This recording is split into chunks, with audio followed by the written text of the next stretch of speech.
జై శ్రీరామ్. అందరికీ నమస్కారం. భగవద్గీత మొదటి అధ్యాయము అర్జున విషాద యోగము 47వ అనువాదము. సంజయుడు పలికెను, ఈ విధముగా అర్జునుడు దీనస్థితిలో తీవ్రంగా శోక సంతృప్తుడై తన బాణాలను ధనస్సును పక్కన జారవిడిచి రథంలో కూలబడ్డాడు.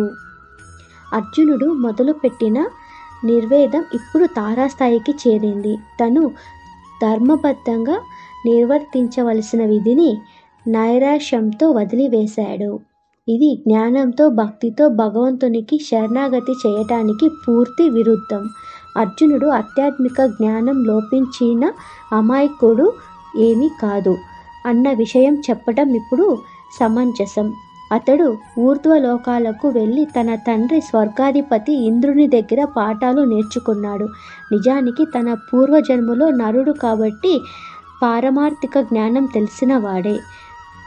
నర నారాయణులు జంట అవతారములు. ఇందులో నరుడు సిద్ధుడైన జీవాత్మ, నారాయణుడు పరమాత్మ.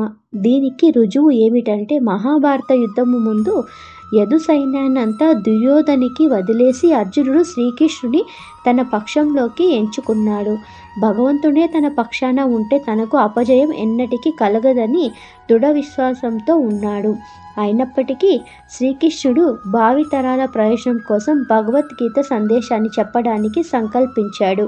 కాబట్టి సరైన సమయం ఉద్దేశపూర్వకంగానే అర్జునుడి మనసులో కలవరము సృష్టించాడు. జై శ్రీరామ్.